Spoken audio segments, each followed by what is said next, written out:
or you can watch us live on your smart TV. Just go to YouTube and search WCEG Network. I am Vincent Cheeks, your show host of Conversations in Education for the next hour. We are the Worldwide Community Empowerment Group, where we speak life into the community. Please like us on Facebook and follow us on Twitter and on Instagram at WCEG_talk_radio and at WCEG Network. Last but not least, the topics and opinions are those of the show host and the guest and not WCEG Network. Thank you for your continued support. Good afternoon, everyone, and welcome to another exciting installment of Conversations in Education. I have a very special guest on the show today. He is an educator of 15 years. He is a community leader, and he is a very huge youth advocate. I'm very pleased to welcome this brother back on the show, and he is Mr. Jason B. Allen. How are you, sir? Hey, good afternoon, my brother. It's great to be back on the show. I hope all is well with you on today. Yes, sir. Yes, sir. Everything is as it should be. I'm glad to have you back. I think it's been about 4 years since you were on. It's been about that. It's been about that much time. So I'm excited to be back and it's been a minute. See what's happening now. Yes, let's talk about what's happening now. There's a lot of stuff going on, in the education world. So let's dive right into this. As I mentioned, you are a teacher and you have 15 years in. So close. Yeah, let's go with that. We'll say 15 plus. Yes. Let's go with that. All right. So what made you want to become a teacher? Oh man. So I'll make the long story short. I have actually always been involved in student leadership and student government. And so when I became the second African-American to be president of the student government at the University of West Georgia, at the end of the year, we were graduating, getting ready to move on to, law school and doing other things. One of the city leaders reached out to us and said, hey, I'm leading all of the summer camps. And so I want to have you and your senators come and lead the summer camps. And so I was like, okay, great. This is a great, thank you as being a leader at the school. And also just in our collaboration with the city, and we would get a chance to give back to a lot of youth that look like us. And so, basically at the end of the summer, we were closing up shop and there were about 16 of us and 12 of us went, changed our career paths from law school and going on to other endeavors to be teachers. And the majority of us are still either teaching or in administration. So we're still doing our thing in education. And it came through the inspiration of youth, like seeing, people who look like us, who had similar stories that could see our success and aspire to take a different path. And so that was the inspiration. Now, I also come from a family of educators and activists. So I'm not, unfamiliar with the world of activism or education. However, that was my inspiration personally for wanting to become a teacher. Okay. So you were on a career path about to go to law school, you said?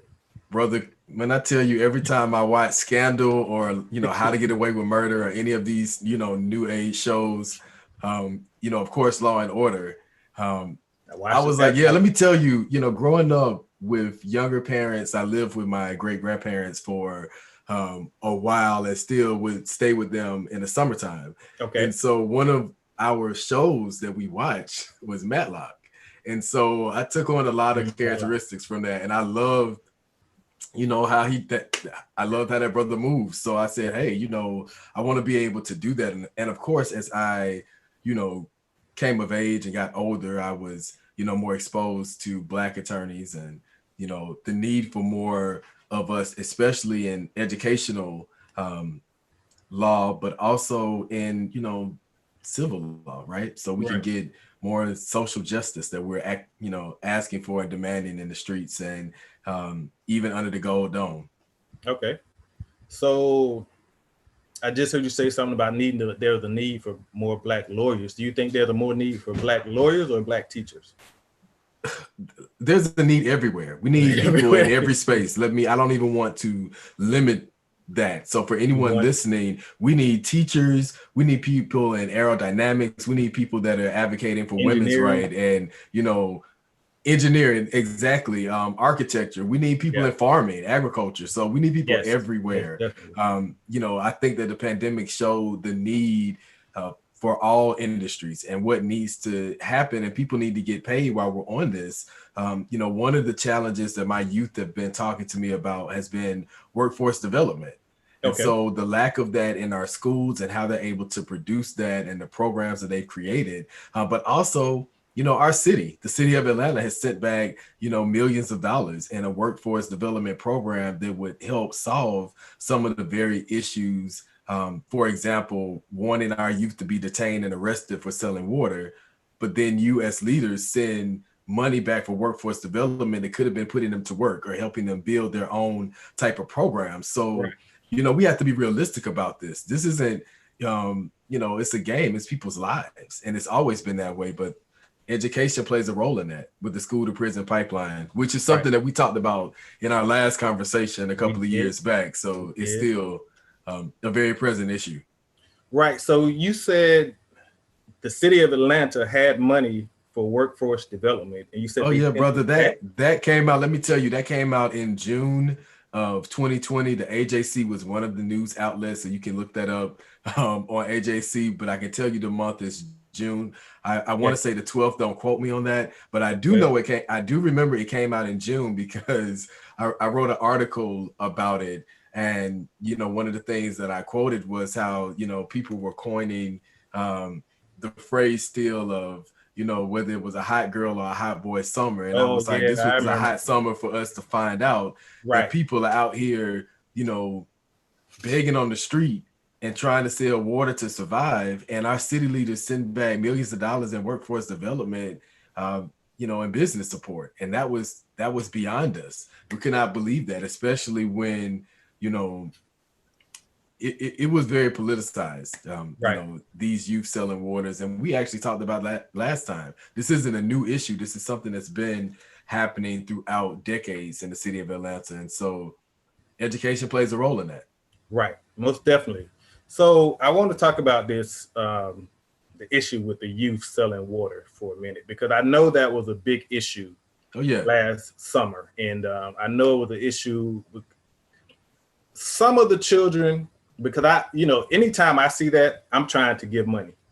I make donations. I don't take the water from them because I know they can sell that to somebody else. I just make a donation because I'm trying to help them do something positive and put some money in their pockets, right?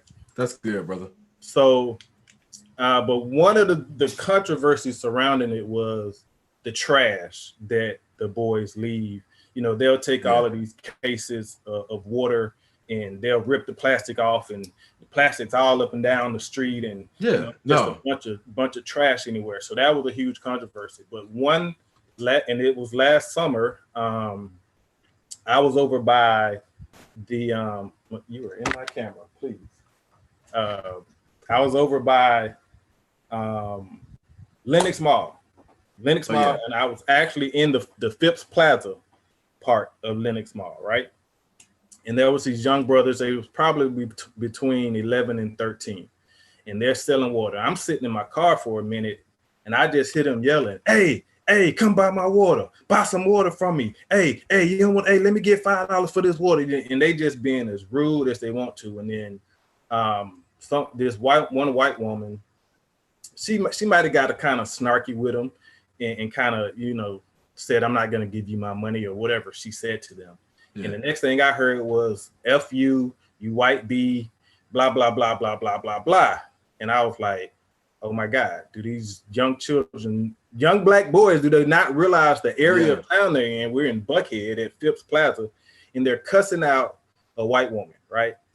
So I had been sitting in my car just observing at this point. So I get out of my car, and one of the young men sees me. He's like, hey brother, buy my water. But I was like, listen, man, I give you a donation for your water. I don't even need the water, but let me talk to you for a minute.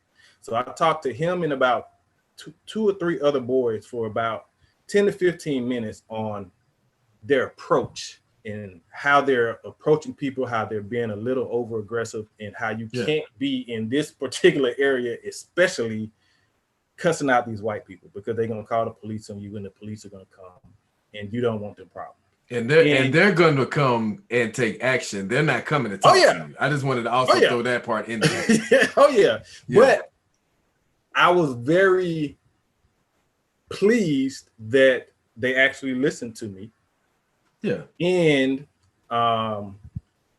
you know, they acted like what I said to heart. They took what I said to heart. And I didn't hear them yelling so much after.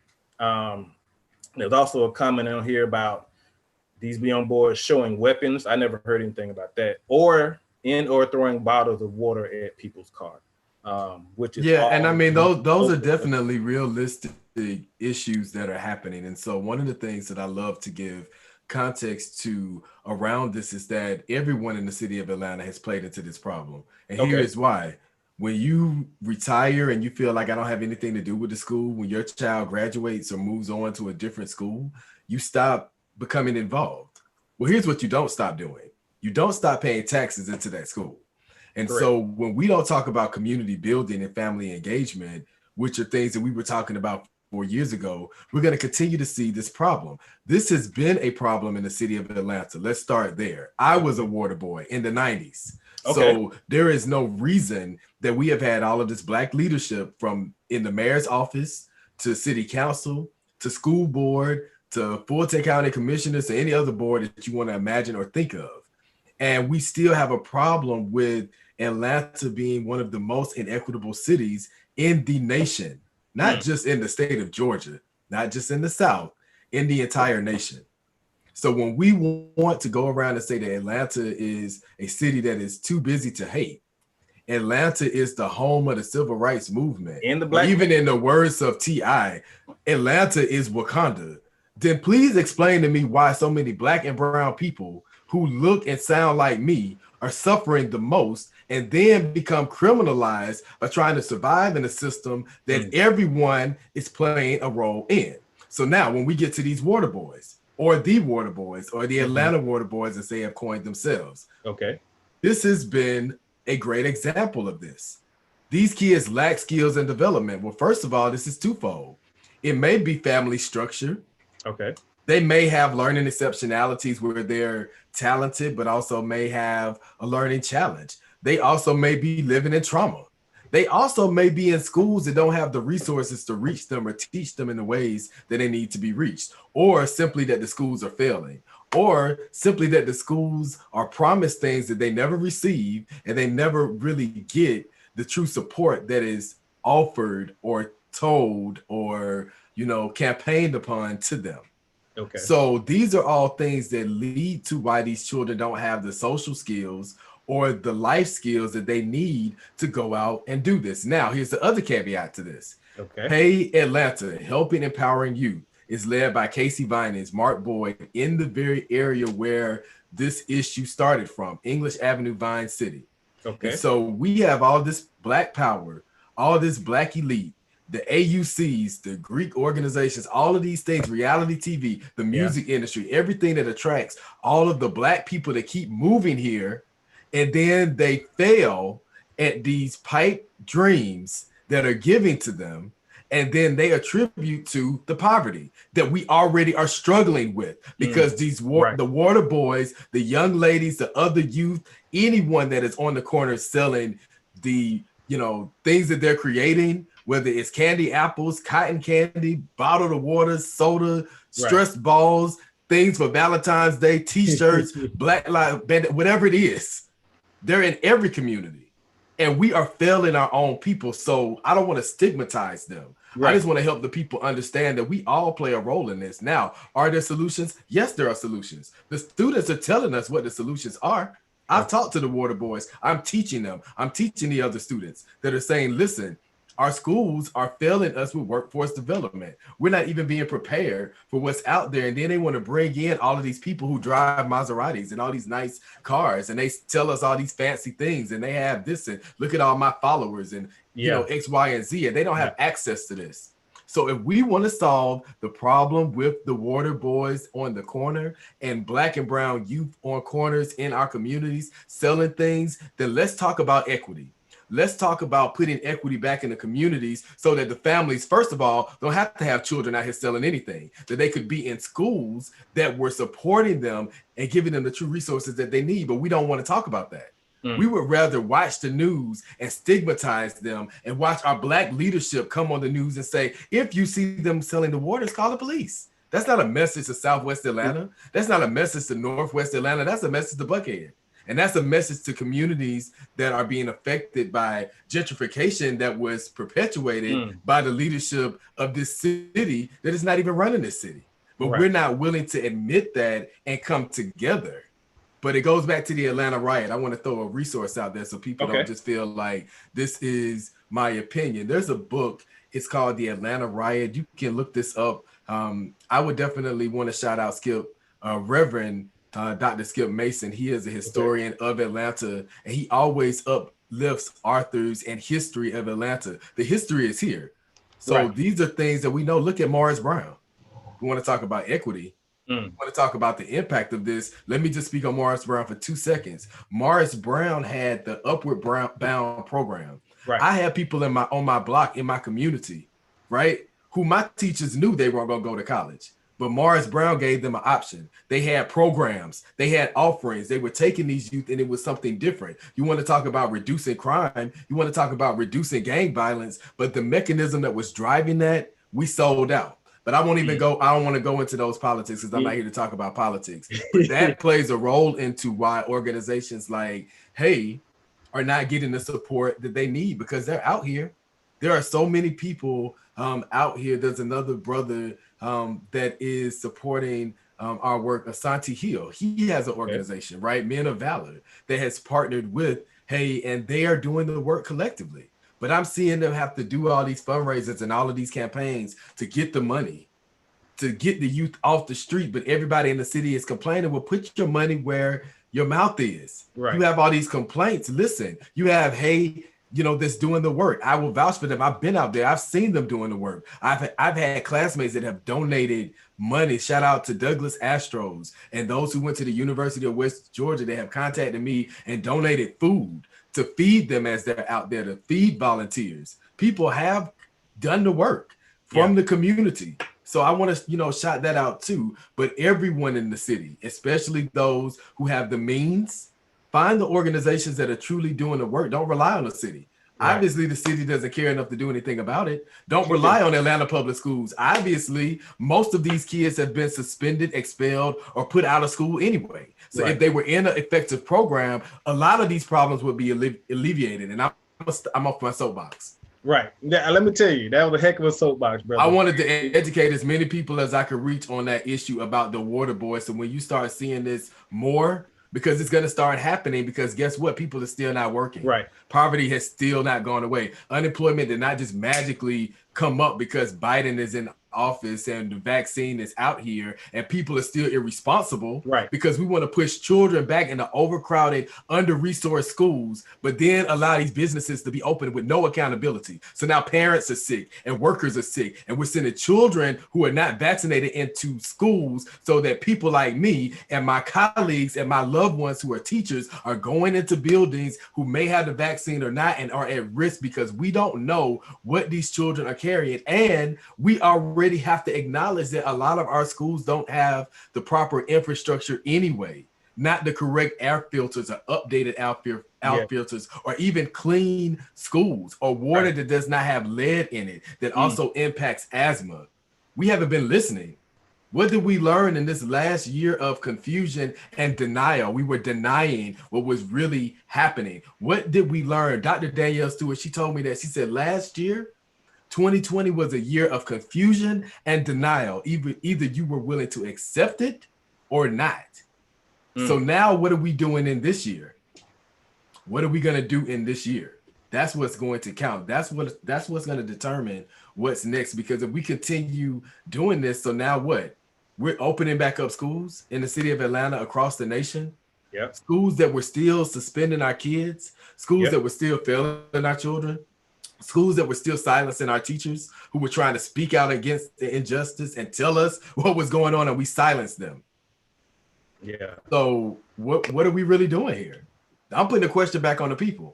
Right. Y'all complained about the water boys and the crime and the youth that are out of control, but we all contributed this, and we falsely placed it just on Atlanta natives because a lot of these people are in Airbnbs and they don't even live here. They moved here, they migrated here, they ran away from other problems and came here and brought their problems here. But we blamed it on Atlanta natives. We blamed it on the children and families we have already failed and already dumped everything else on and said, oh, now we have all these new problems. They did it. Right.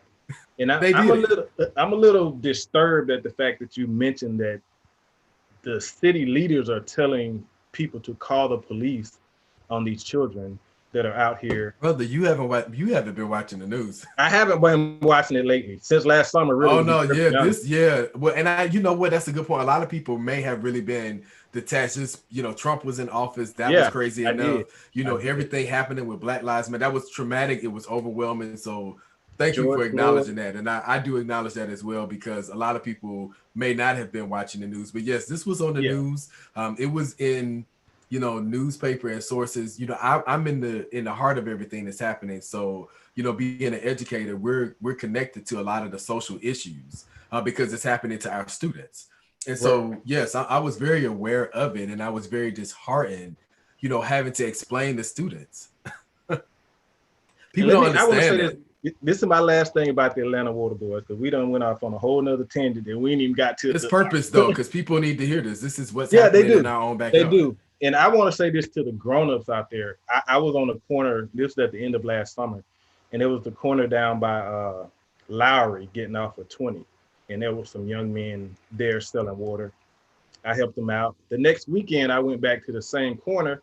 The children are gone, and there's grown men over there on the corner now selling bottles of water. Like they've just taken over the corner from the children. Yeah. And that is totally unacceptable to me. There should not be any grown-ups trying to push these young people out because you see them making money, and now you want to take over what they're doing because you grown. So let's talk about the power of media. The media took this and spun this around in a way that it was a negative for Black youth in the city. Yeah, especially it was an attack on Black boys. Now, Black boys, as we know, have been attacked in the city of Atlanta for as far as we've had Black leadership in the city. If we want to be honest, but we forget, we're silent about the Atlanta missing and murdered children that were Black boys and from the early 80s, were missing and murdered in the 80s. Yeah. And then even more silent about people wanted to use, Bishop Eddie Long as a scapegoat, but we forgot at the end of the 90s when it was all over the news that multiple pastors in the city of Atlanta were found molesting and taking advantage of children, specifically Black boys. And we swept it under the rug with the help of our elite and our prestige and our education. We were silent about that too. Then when the cheating scandal happened, you would have thought that people who were from Atlanta had moved. No one. It was all the teachers' fault. The teachers did everything, crucified them. It was them. And we forget that, we didn't get out and vote. And we put somebody in office who helped make decisions that led to why these tests were driven in the way that they were driven. Yeah. But we didn't want to dismantle the system. We just wanted to place blame, which we do a lot. And I think that the pandemic has shown us it's time out for that. What are we going to do different? Okay. Well, I appreciate you, brother. I appreciate you setting us straight on that issue as far as the Atlanta Water Boys. Anytime I see them out, I still try to help and contribute. Yeah. If I see them being over aggressive, then I'll say something if need be. Let me add this also. If you can go to, if you look it up in Google or if you go to Facebook, it's helping empower youth.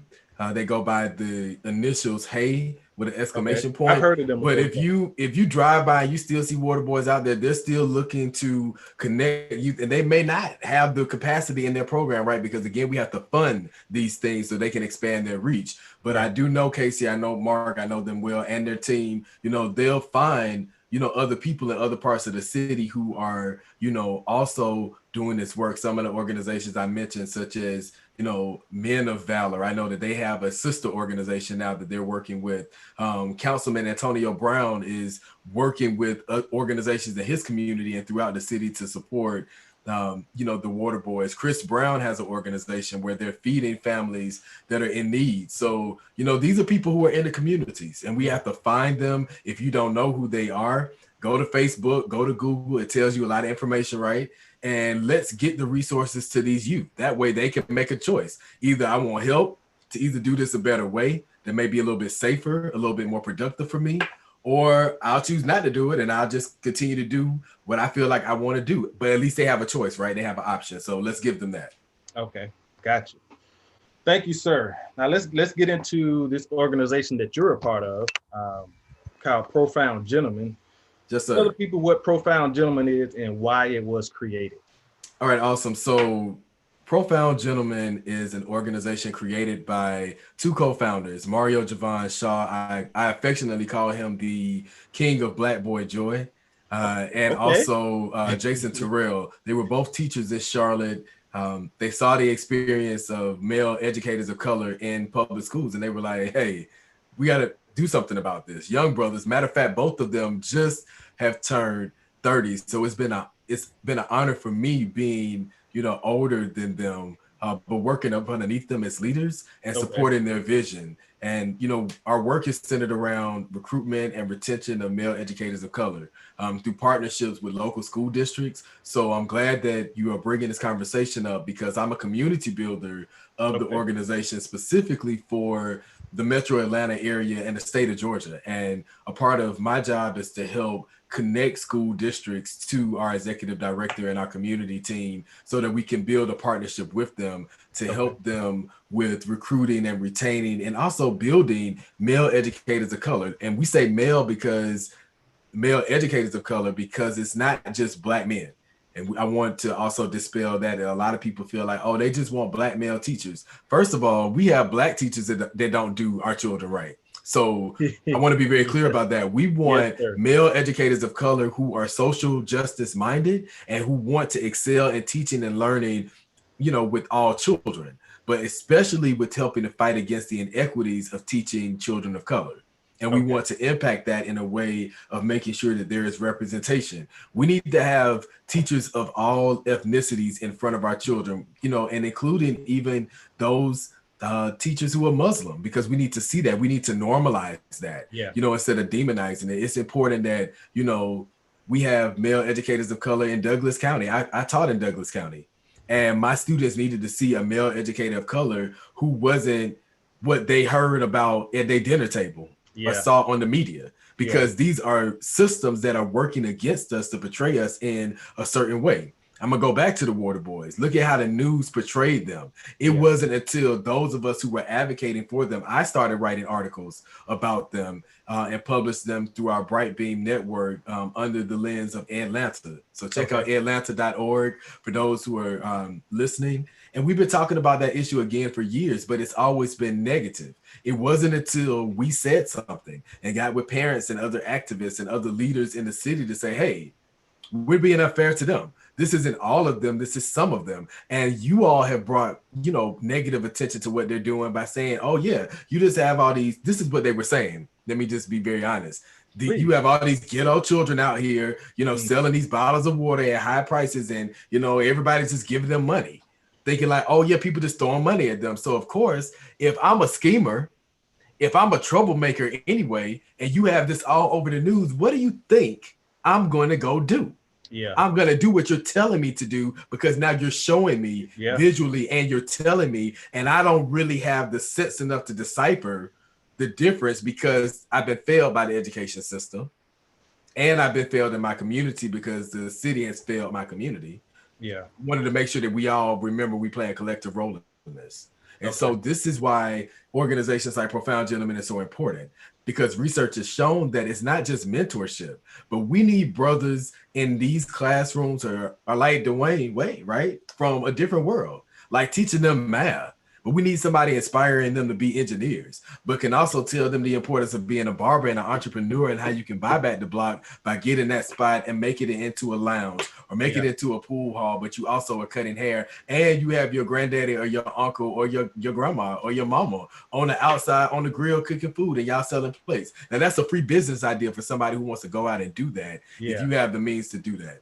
But this is what our organization does. And we, make sure that male educators of color are also doing something that is not talked enough about in the Black community, which is self-care, which lends to mental health and also health and wellness. Because if I am not spiritually sound, mentally sound, physically well, how am I going to go and educate children properly, especially children who are already suffering in these areas themselves? So, that's what the organization does. People can find out more information about Profound Gentlemen at profoundgentlemen.org. And you can also go to atlanta.org and type in Profound Gentlemen, and, all of these amazing articles about the work will come up. But definitely that's what we're doing here and looking to do that with school districts in the state of Georgia. So if you live in Dougherty County, in Paulding County, in Douglas County, in Fulton County, let's not also take for granted that all Black educators are connected to the need for equity and social justice, because we know that classism, Black people, I want to speak to us directly, classism is also a thing. Yeah. Right. Yes. So I just want to put that out there because everyone doesn't identify with, coming from a home that may be broken or living in poverty or having to go to grandma's house because the water is off and having to boil water, at the house if you can't get there, or being in a household that doesn't have a car or having the lights being cut off. So, I could keep going down the list, but everyone doesn't identify with those things. Let me bring it even a little more common. All Black people don't know how to play spades. All right, there we go. There we are. Unfortunately, that is very true. You're absolutely right, sir. So what are some of the positive outcomes that educators of color have on students of color? So, our biggest influence is being able to help our children see that there are other options. I'll go on a tangent. I have students now who are strippers. I have students who are rappers. I have students who may be in jobs that people don't think are favorable or not needed or not wanted. But here is my role as an educator. I have to help you thrive academically to the best of your ability. I also have a responsibility socially to make sure that you know how to make the best decisions possible. And I give them real life situations. If you are interested in being a dancer and these are the things that interest you, you have to know these things. I want you to know the importance of being able to protect yourself, because you are still going to be a woman going into an industry that is dominated by men. And what are your thoughts around that? Like, do you really want to be a boss? Do you want to go in and, be the first woman to say, hey, I own 50 clubs across the nation. And this is what organization that we're giving back to. We're giving back to this organization to help women that are being abused at home, or help women that have, broken households, or help women that have, been put out of their homes because of, situations like the pandemic and renters are being displaced. So I'm just giving that as an example as to how we are impactful in the classroom, because we know how to solve the social problems that have been issues within our communities for so many years. And we know how to reach the students in ways that other people will not, because you can't force a child to read that doesn't like reading and they don't see themselves in reading. But if I can't identify with your culture, I'm not going to think to bring in comic books that focus on activism, so that now you can see a Dr. King or a Malcolm X in the comic book and not even realize that, Black Panther is doing that same thing. And, how am I doing this in my community? Like, I hear my mama talking about, I just wish I made more money at my job, but what are we doing to change this? How can I start my own campaign? How can I be a hero to champion that? But if you don't identify with the culture, you wouldn't be able to speak that to them. And that doesn't mean that you have to be Black to identify with the culture, because I could be Afro-Latino. I could be, X, Y, or Z. But if I'm passionate about making sure that the product comes out successfully, then I can stand before children of color and teach them in a manner that they're going to be productive. And that's what we need in our public schools. Right. And it's very important what you said about understanding the culture, and or just being able to have a rapport with a lot of these children. I know when I was teaching in Bankhead, um, I don't think it was until I started sharing with my children that I grew up in the hood, that I grew up poor, that I grew up with a lot of the issues that a lot of them were growing up, that they really connected with me. Because I remember one of my students going, "Oh, Mr. Cheeks, you grew up in the hood too?"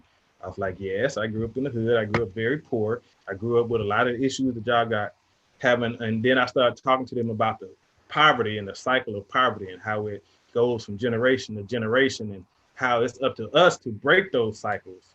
Yeah. And one of the best ways to do that is through your education and getting your education. I was always promoting education through them, but it was me talking about real life things, There real you life go. violence that goes on in the hood that got them to listen to me when I started talking about the academic stuff.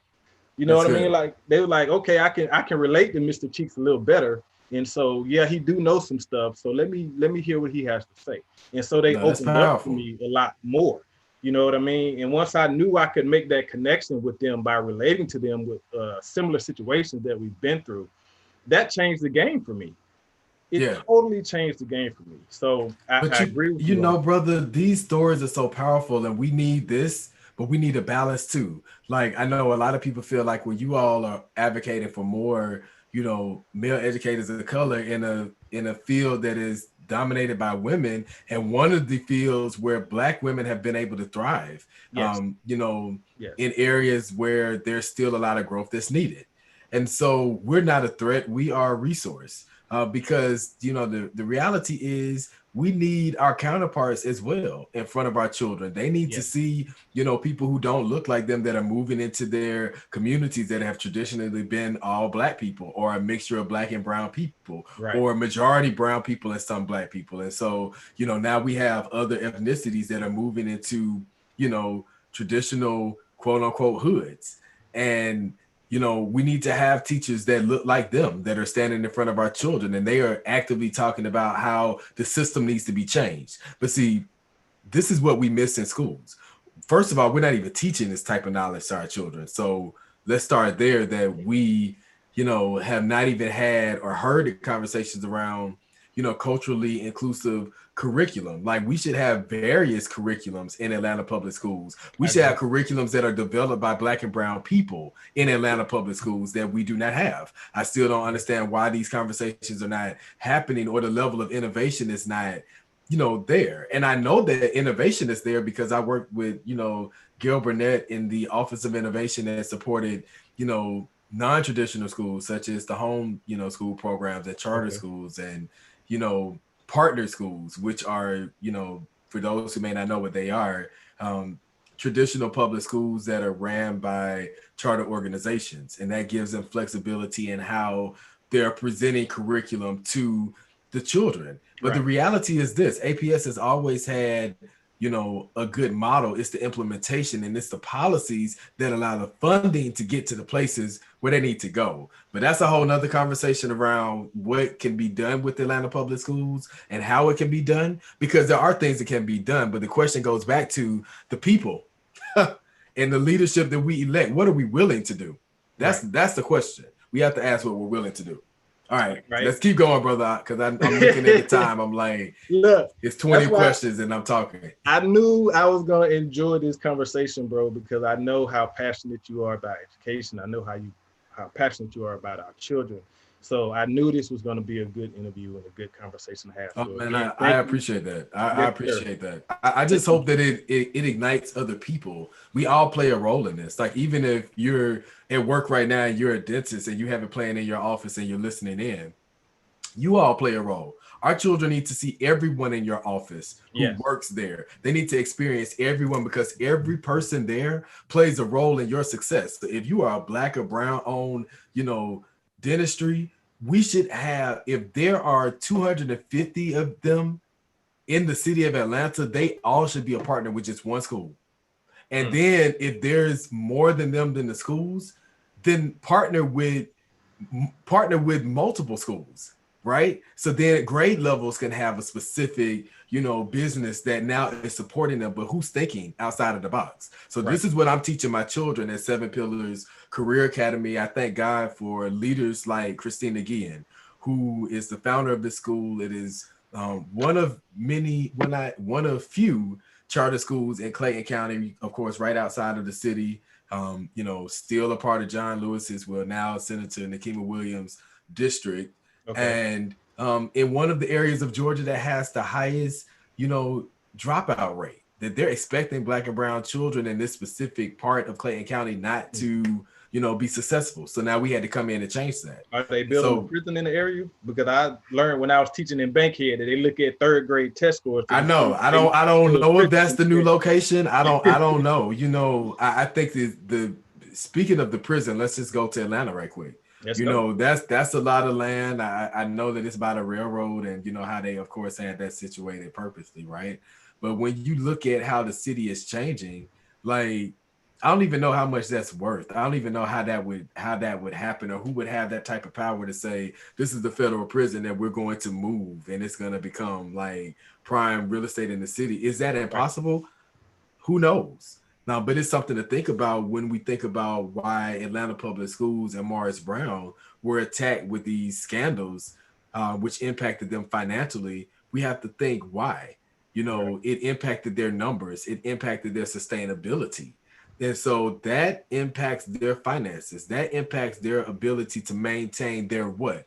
Their property and their control. But see, we don't want to go there. We don't want to talk about that. But see, we have schools like Seven Pillars Career Academy where I'm teaching about social activism and Okay. social justice and teaching my students how to be activists and teaching them about the very people that you see behind me on the wall, from Du Bois to Andre Lord to Lorraine Hansberry, and looking at their works in their time and Okay. seeing what they did, from Mary McLeod Bethune to artists such as Augusta Savage, who, when you go in Mosley Park and you see these sculptures, she was a freedom fighter for that area. She was a mover and shaker and said, listen, we need to have Black sculptures in places that are creating images of our culture in museums, in Okay. parks, in places. So when we're seeing these things, she was an advocate, right? She was born in 1892. So she was an advocate in the early ages, Okay. making sure that we were able to see such things now.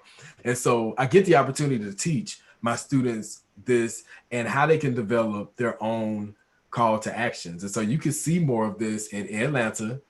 Look us up on Facebook, on our Facebook page. You can see my students in action on town halls, speaking about the school to prison pipeline, speaking about, curriculum that is needed, what they want around workforce development, because they're doing the work. And so, of course, that takes teachers, Yeah. not who just look like them, but teachers who are, intentional about equity and teaching children to their learning abilities and their learning styles, not just their learning ability Right. or their disability that some acknowledge, but also to their learning style. Because if we were teaching children to their learning style, we would see more of this quote unquote need for a learning disability. But I want to hit Black people to this because we make billion-dollar industries and still get pennies on a dime. And so let me hip y'all to this, because when we keep saying that, oh, our children are bad, these pharmaceutical companies are like, oh, they're saying Black children are bad. What can we do to make them dim down? What can we do to diminish their light? So then when our children are around here walking and sagging their pants and slacking and doing all this and nonchalant and irrational and unstable, well, we play a role in that because, oh, we want all these quick fixes and we just want the children to be quiet and be still and shut up and get in line and do this and do that and do what I tell you to do and don't think and don't talk back and, let me control you. And now I sound like my master and now I sound like a slave driver and now I sound like from whence we came, because that is oppression. Why are we trying to control children in these systems that we know do not work for them? So how do we break them free? We break them free by building our own schools, like Seven Pillars Career Academy, like so many other schools. I want to shout out Davion Lewis, who also has a cohort of, of his teachers in Profound Gentlemen. And he is running the school in a way where they're expanding and offering quality education for not just Black and brown children, for all of the children that they have enrolled there, the Rise schools, Rise Latin Academy, Rise Latin Academy, yeah. former Latin. They don't even say Latin anymore. It's the former Latin Academy that was in East Point, but now they are the Rise schools. It's an awesome school. It did start out at the SDAT, but they have risen like a phoenix, right? And they are a new brand, a new program. They're doing great things. Utopian Academy, Ivy Prep Academy, so many other schools that are ran by our people that need our support, that need our help. And so I just wanted to shout out all of those leaders who are doing similar work to Christina and making a dent in the school to prison pipeline. Okay. Now you've mentioned the school to prison pipeline a couple of times since you've been speaking, but you all have something where you want to create a cradle to career pipeline. What is the cradle to career pipeline and what does that look like? Cradle to career pipeline. It depends on how you look at it. If I'm in Buckhead and I'm being sold this, or I'm a major foundation or a company, the cradle to prison, let me take that back. The cradle to career pipeline is basically building the workforce. Okay. It's building our children to go in to jobs that pay them pennies on a dime and continue the cycle of poverty. It does not empower them to be entrepreneurs, real entrepreneurs. It does not empower them to go out and be teachers. It doesn't empower them to go out and be politicians, to change these policies, or lawyers, to go out and deal with the criminal justice, or to be judges and how to be fair. We're not teaching our children how to be fair. Why are we not doing that? Because first of all, our media has already shown them. We've already taught them through how we go and vote, how we talk about each other around the dinner table, how we socialize in different groups, how we allow some sides of town to suffer and others thrive. Right. So we've already taught our children what it means to be a judge, because we know now these are the things that we see. And we also connect the dots to who are the people that are allowing it to happen. See, we think that our children don't know. And this is why they fear, what they say, an educated Black man. Oh, this is why they fear a free mind. Because if you can think freely, then you're able to say, wait a minute, I am a Christian, but I know that I need my Muslim brother and sister, because there's a such thing as racism that is greater than these other things that is going to systematically take all of us out. But see, we don't see that. Why? Because the church is a part of the system. But Black people won't get that because we are so connected to Jesus in ways that we don't even see oppresses us. And I love the Lord. Yeah. But I'm very spiritual too. Yeah. And I know that my ancestors play a role in this power and this atmosphere and this creation. But see, we don't know that because we're not connected to the earth. Right? Because they took us away. People don't even watch a lot of it's truth and knowledge and everything. Look at the story of Queen Sugar, that they're even telling us how Black families from all throughout the Delta and the South on farmlands are suffering in ways that we're not even thinking about. We're not thinking about it because we're not connected. We're not communicating. We're not invested in community and family engagement. The heart of that is schools. The heart of that is education. We're not connected to that. Okay. What does that, where's this question? Do you think the government plays a big role in the lack of equity in education? We know the government plays a big role. So I love to give people resources. There's a book called The Second Founding by Eric Fonder. The Second Founding? It's The Second Founding by Eric Fonder, Fonder, and it's close to founding, so you can get it mixed up. Yeah. And anywho, the book is so powerful because it talks about Reconstruction. Our kids are not learning about this. People don't even think about Reconstruction. No. Reconstruction is where the progress actually stopped. You talk about the civil rights movement and why it was so feared and why the Black liberation movement was so feared. It was because there was a policy agenda. America still owes us something. But we have all of these educated Blacks. I'm looking at the numbers of master degrees and advanced degrees, that are going up, of Black and brown people in this country. But where are reparations at? What has really, in the 13th and 14th Amendment, there are undone parts of that. But see, we're not talking about Reconstruction, so we don't know what's owed to us. Right. And some of us do know what's owed to us. because the black elite play a role in this. I can't label who the black elite are, or I call their name specifically, but Okay. I do want to go back to the Atlanta riot that speaks to how the Atlanta riot that burnt, black communities and blacks were killed in high numbers in the Yeah. city because of black privilege, black education, black business, Yeah. black political influence, black power. Yes, let me remind y'all that they were killing black people and we're not going to stop. They stopped in a true testament from someone who is related to the person that wrote the book, who was a part of this organization. The black elite sold out the rest of Atlanta, the working class, the poor, the lower classes, so that they could survive.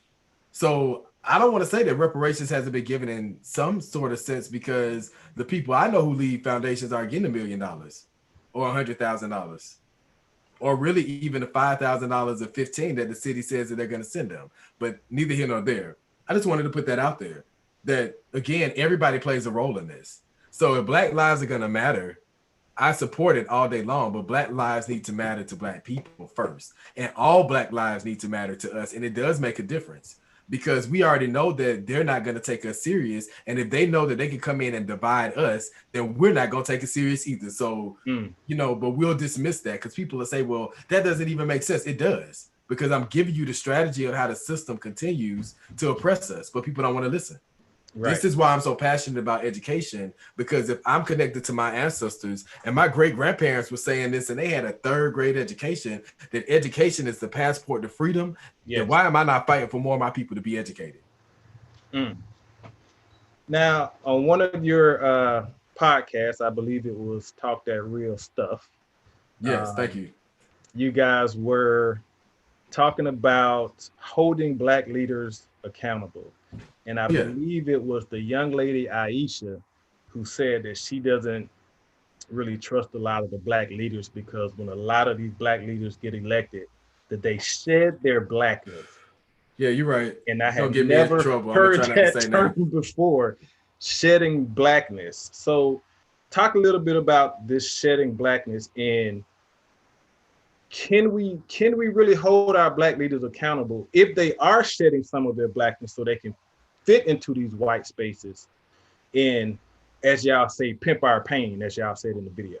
Oh yeah, exactly. So to give a little bit more context to that, my students were on, and one of the things that I'm committing myself to do, that on any platform, I'm either talking about what's important to them or lifting their voices to be able to talk about it themselves. And so on our podcast that is powered by Citizen Ed, a part of the Bright Beam Network, we were talking about how they felt regarding Rayshard Brooks, and how that they got out here, and we talk about, Reverend Warnock and John Ossoff and, other black officials who, won their offices, they won their races. Well, it was students that I teach, and students that we work with, and students that saw leaders in the People's Uprising and in Fair Fight and the New Georgia Project and ACL, so forth and so on. They saw us out here working in the communities, and they said, you know what? If the activists are joining with black church leaders and, black business owners and black Greeks and, all of the other organizations that people were running on, and social clubs and communities and, people from all across black culture were coming together to say, here's what, we need to do. Our students were out there supporting these candidates. And now that they have, come into office, Rayshard Brooks' family didn't get justice. The AUC students, these students that were working with, let me put this in the context for people too. AUC students that were mentoring and working with high school students in Metro Atlanta, not just the city of Atlanta, in Metro Atlanta. So shout out to those students that are doing the work. Yes. Also, even working with teachers like myself who are in middle school. So now we have kids as young as 12-year-old that are looking at these AUC students and looking at high school students, and they're looking at the news in a different way now, because they're like, wow, this is really happening to like people that look like me. Like I see what my teachers are saying about everyday people. And then they see how the very people that are in these high places that look like them are catering to who? The police union, the same police union that had a role in the cheating scandal in Atlanta, but let me not go too political because then people are like, oh my God, what is he talking about? But why are we not watching these documentaries? Yeah. Why are we not reading these books? Why are we not in the communities where these people live and are hearing their stories? Because this information is out here. So we fear the police union, the same police union that was behind, that was supporting, that helped cover up, whichever term you want to use, the Atlanta missing and murdered children. So Black people haven't learned from then. So we still ain't learned. Right. Which is why we still have these problems. Right. And we are not going to learn until we come together and say, hey, the masses are not the Black elite. The masses are those Blacks who are suffering and overlooked and unappreciated and underpaid. So I'm just putting that out there. If the people want change, the people have to stand up and say, listen, this is what we want. And if we're going to support candidates who are Black and brown, then we need to hold them ethically accountable, and we need to give them the funding they need so they don't have to get in bed with the enemy. Because I don't blame them either. It's like, what can they do? They don't have the capital. They have what they have some, but you're going against years of, wealth and privilege. You have only so much, right? But this is the world we live in. If we want to do it, we need all of our allies. Yeah, red, yellow, black, and white. In between, whoever. We need everyone coming together. Whoever's willing to fight the fight. In between is if it's the aliens, the ghosts, the ancestors, the pets in our home, whoever. We need everybody at this point. Anybody. Yeah. The rocks, water, Captain Planet. We need something, but we got to come together and change this. And it's going to take all hands on deck. So I just wanted to add that to the conversation. I know we're to the end of the hour, but people can follow what my students are doing in Atlanta. We're going to go a little bit over because you're talking some good stuff, brother. You always provide good information, and your passion is always there. That's what I'm proud of. It's the passion that you work with when you're fighting for these children.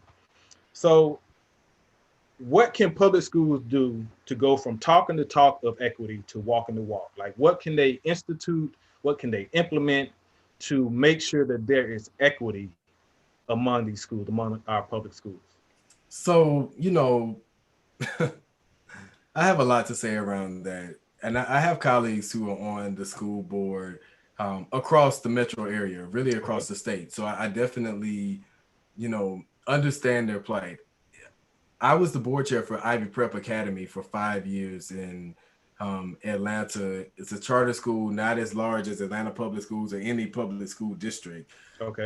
But the work is similar in some regards. Okay. And I gained a deeper sense of how politics work, how outside influences can damage, people. They try to damage relationships. I learned that through my experience as the board chair and, navigating between, leaders of the network and the board. And it's hard because I love people. I see the good in all people, but I also see how these systems can take over us and we don't even realize it in the moment until we're doing exactly what the system or the adversary wants us to do, and we end up losing. Yeah. And so now we're divided, and we don't have the program because it's not an attack on a person, it's an attack on the work.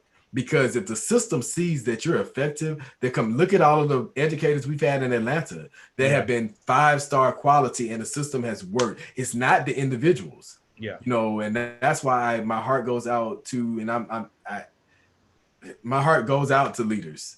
Whether it's Dr. Beverly Hall, I say her name because she wasn't just a bad person. And let me say this, the cheating scandal was inevitable. It was going to happen. And, whatever role that Dr. Hall played, I wasn't in back meetings. I wasn't in the meetings when it was going on. But what I do know of her, because of my work as a family advocate, even as a teacher. Okay. As a teacher, when I was working with the parent liaison and they were helping me with reaching my families, they always had the resources they needed because Dr. Hall was always doing some type of initiative, some type of resource, bringing in this type of partnership specifically for that community or school. So it wasn't all bad because I just feel like in my heart, she was like, I know that the powers that be, you got to give people just a little bit, but the powers that be are going to do this. What can we do to at least support these families? What can we do to at least, provide some cushion? What can we do to help build up other people? And so you got to look at it from all angles. We can't just be one-sided when we look at these issues about poverty and racism and classism and sexism, in our country, because all of these things are attacking people of color at one time and from multiple lanes. And so we cannot forget that. And white children, who are in elite schools and private schools, and not just white children, but children that have privilege, that have resource and access, they're being taught these things.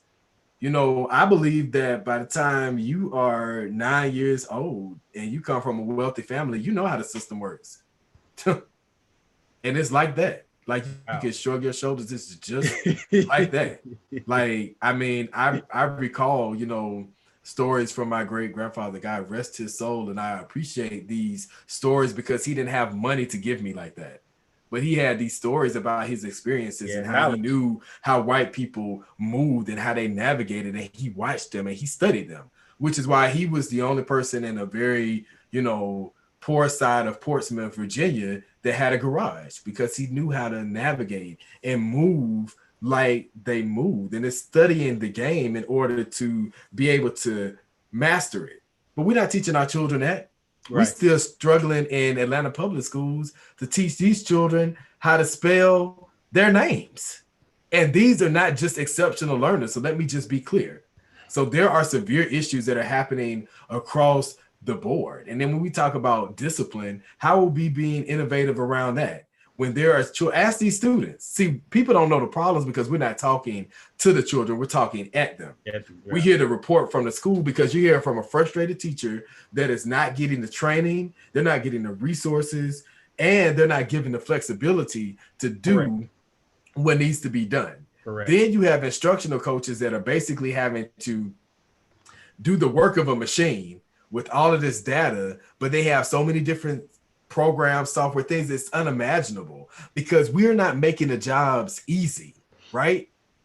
But why are we not making the jobs easy? Well, when you have all these funders that are given to your school district that are telling you this is what your HR department should be like, this is what your job description should be like, this is what your workforce should be doing, these are all of the things that you're responsible for. And then you create these systems where, okay, I'm gonna pay this person in this district $119,000. And what they're going to do is take all of this work and they're going to push it down to who?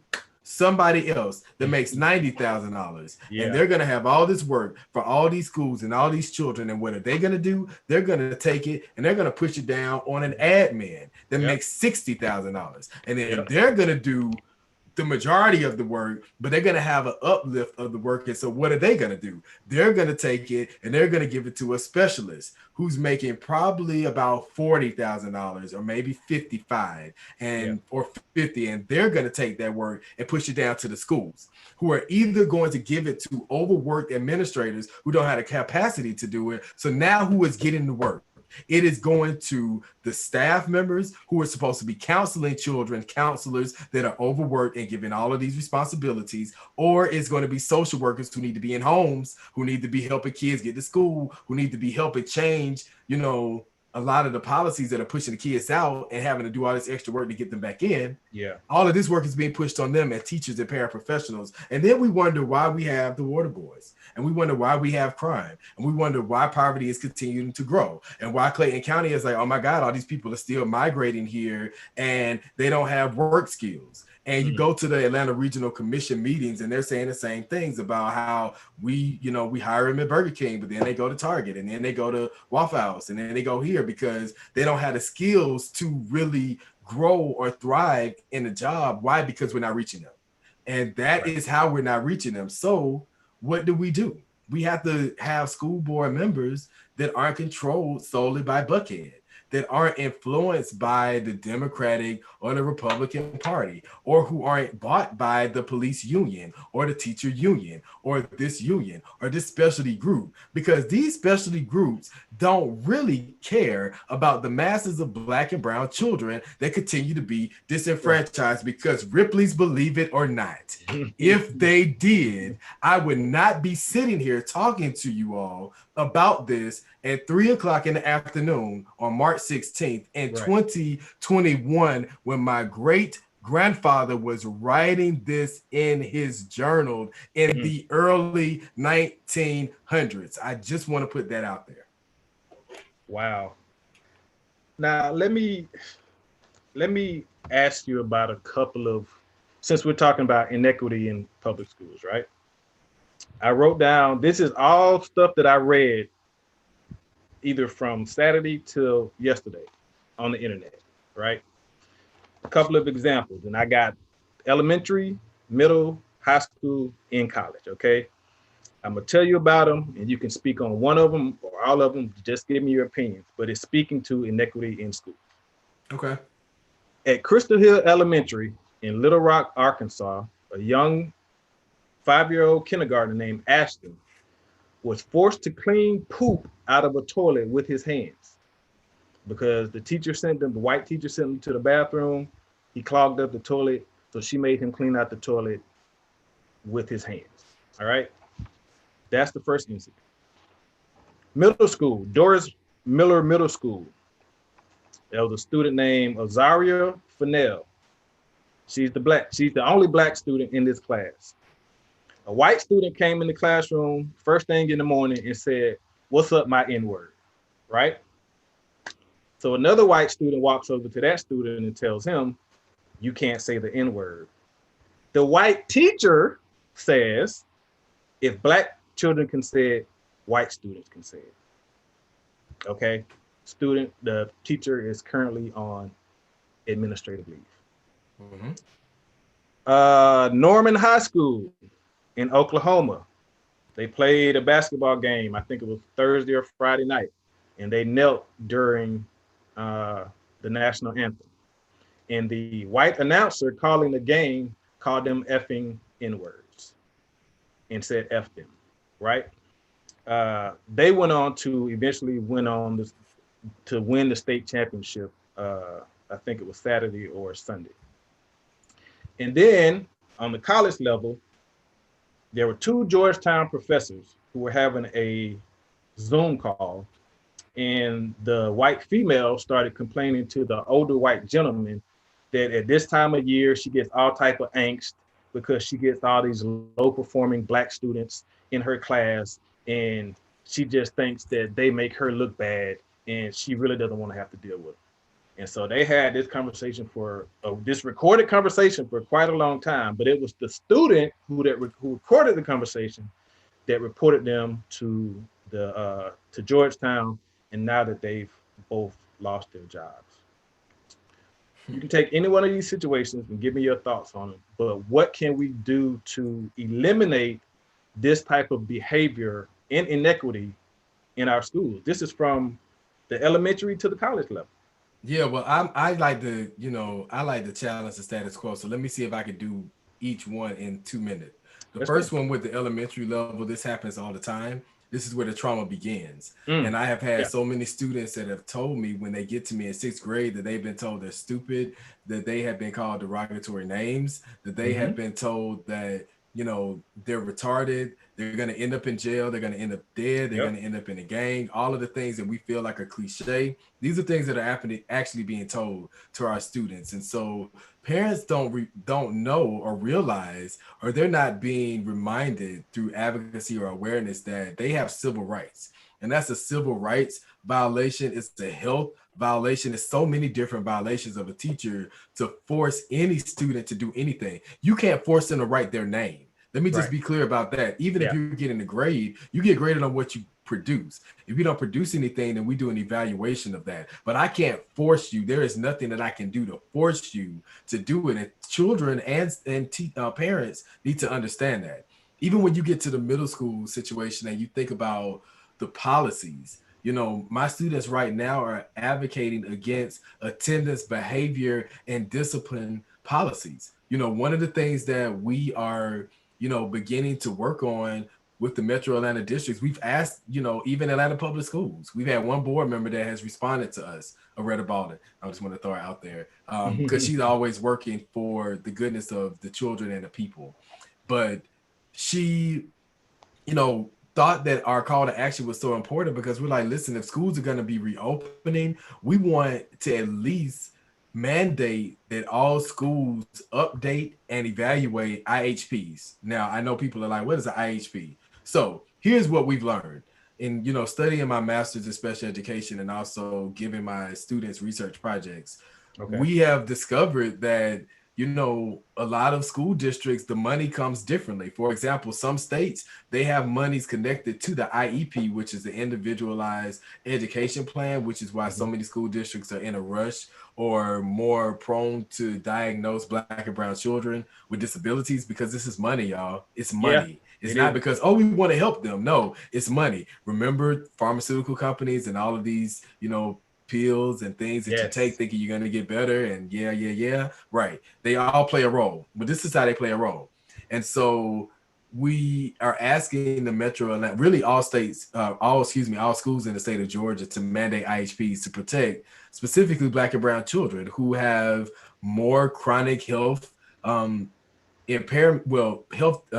illnesses that are impaired by the pandemic.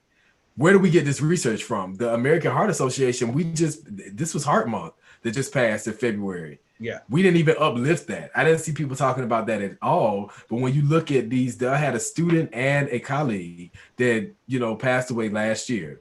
Jennifer Favors, who died in her school from a heart attack. So the Heart Association is saying that heart attacks in the Black community have tripled, not doubled, not went up some. They have tripled since the pandemic has hit.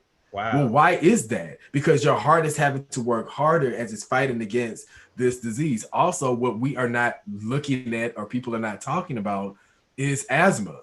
That also has an impact. A lot of Black and brown children, Afro, Latino, Hispanic, Black children in Georgia have asthma. Yes. So you would think that every parent, every teacher, every person listening to my voice would be like, hey, we need to go to Atlanta right now and see what's happening. Why are the students saying this? The students are saying this because they have the health impairments. They're the ones that are going to their doctors, and their doctors are saying, listen, we're going to start talking to you about how to manage your anxiety.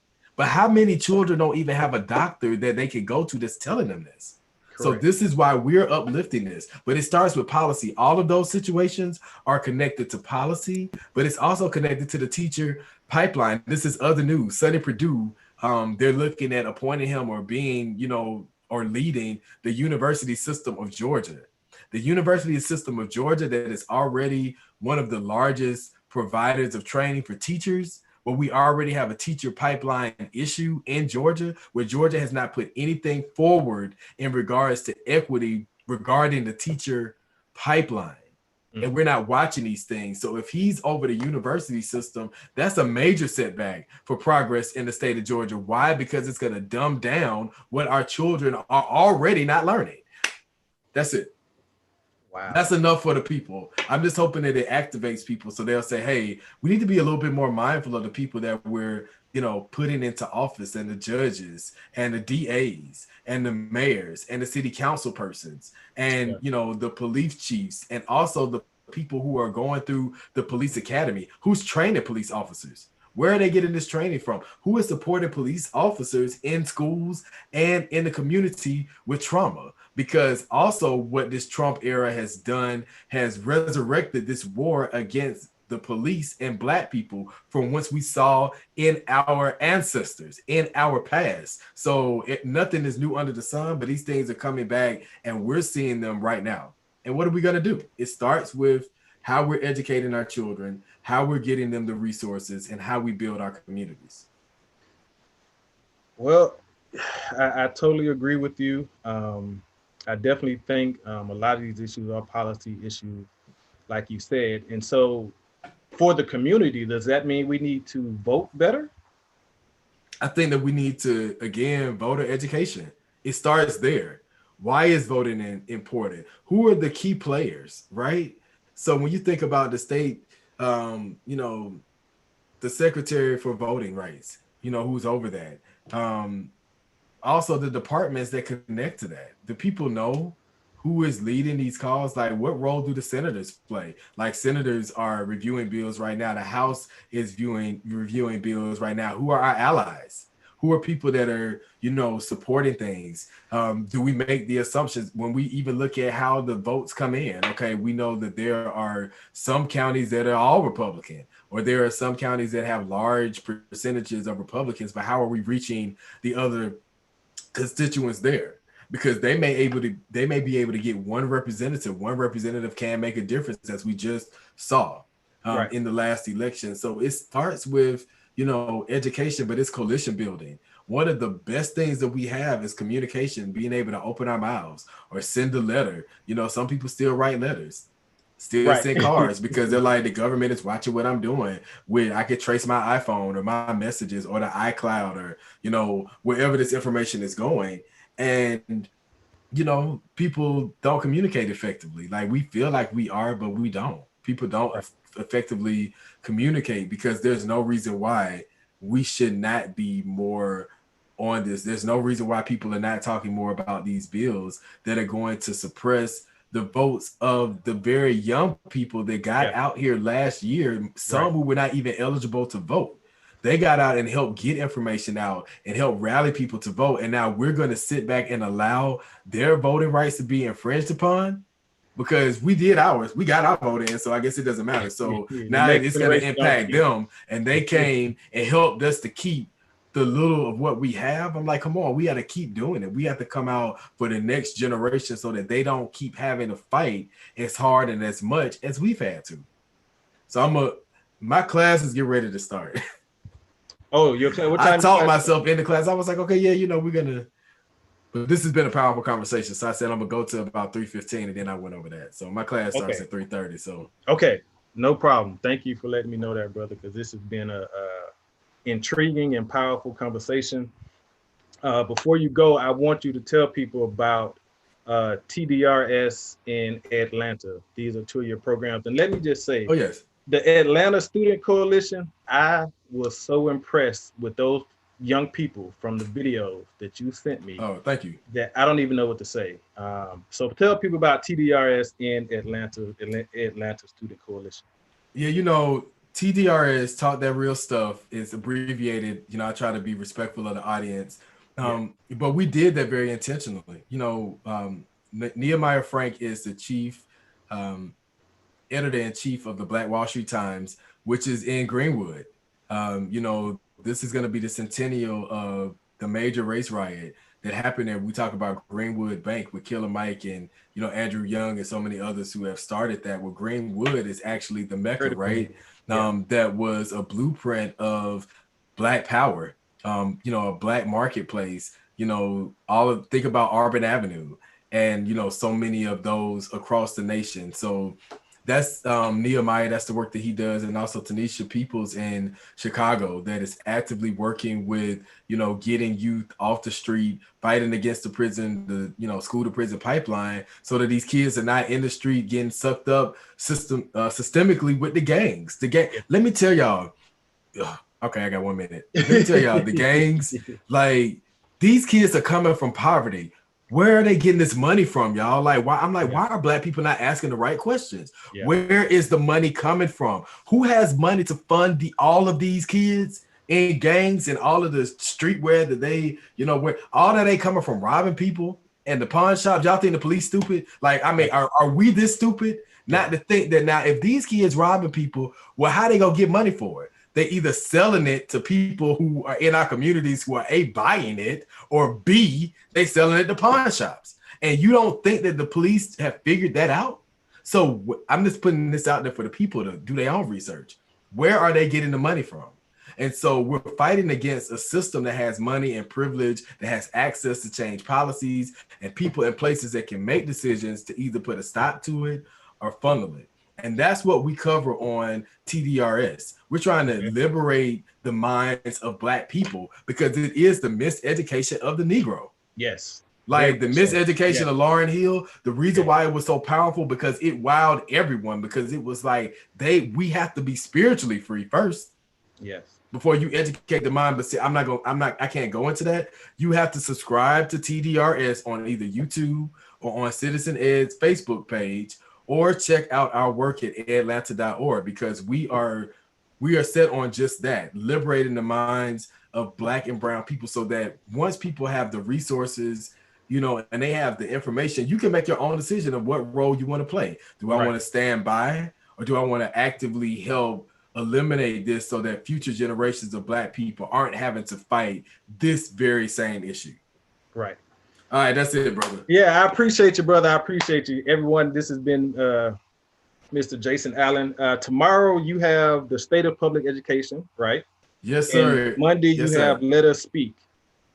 Yes. So what are those just real quickly, on tomorrow we have the Associate Superintendent of Curriculum Instruction, Dr. Clay Hunter, who actually was a leader in Atlanta Public Schools, right? So our loss probably, but he is actually sitting down with students, and they're going to be discussing what they need, the challenges they see with the teachers, you know, with the teacher pipeline, with the curriculum, their concerns about workforce development preparation, their stance on standardized testing, and so forth and so on. So it's going to be a powerful conversation around what reimagining schools looks like. And also on Monday for Women's History Month, we're going to have our Let Us Speak series. We did one in February that featured the voices of young Black males in college, and recent graduates from college, in college currently, high school and middle school students. And so we're doing the same for the young ladies on Monday, who are going to be speaking about, you know, the stereotypes around beauty and, you know, womanhood that, you know, make them have to be complicit to certain things. And they're also going to be talking about how can we better protect Black girls. Yes. And so it's going to be some powerful conversations where we actually hear from youth in both forums. So I hope that people actually come out and listen to what the kids are saying instead of just looking at the news and seeing them, you know, in their worst state. Let's also tune in to something where we can see them at their best and learn how to reach them, or those of them who may be at their worst. Okay. So everyone, you can find Jason Allen at profoundgentleman.org, atlanta.org, and where do we find TDRS?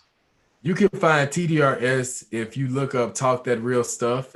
If you type it in on, we're cleaning it up for our program. Yes, if you type it in on YouTube, or if you go on Facebook and go to Citizen Ed, that's actually the network that powers all of our activist shows. And so we have educational activists across the nation that have shows, so such as the 3 Woke Aunties. We have 8 Black Hands, which are Black male fathers and educators. They have their own show and what they talk about. We're the TDRS is the Red Talk Table meets the Breakfast Club for education and you know, politics, and really getting people, you know, called to action to change racism in America. And so everyone has a show. We have shows for single moms, you know, married families, through the National Parent Union, et cetera, so forth. So go to Citizen Ed page on Facebook. You can check out all of that. Get knowledge that you need to really help free Black and brown people in America. All right, I appreciate you, brother. Go be a superhero for the Black youth. Oh yeah, I can't wait. I'm teaching on Malcolm X today, so I'm very excited. So yeah. Yes. All right, thank you again, man. I'm proud of you, brother. I appreciate the work you do in the community, man. Take care. Same here. Thank you. Yes, sir. And to all the listeners, thank you for tuning in today to Conversations in Education. Thank you to my wonderful guest, Mr. Jason Allen. Thank you to my producer, Penny, and to always thank you to the listeners out there for listening. Without you, there would be no us. We will be back next month for another exciting show. Until then, stay blessed and stay safe. Peace.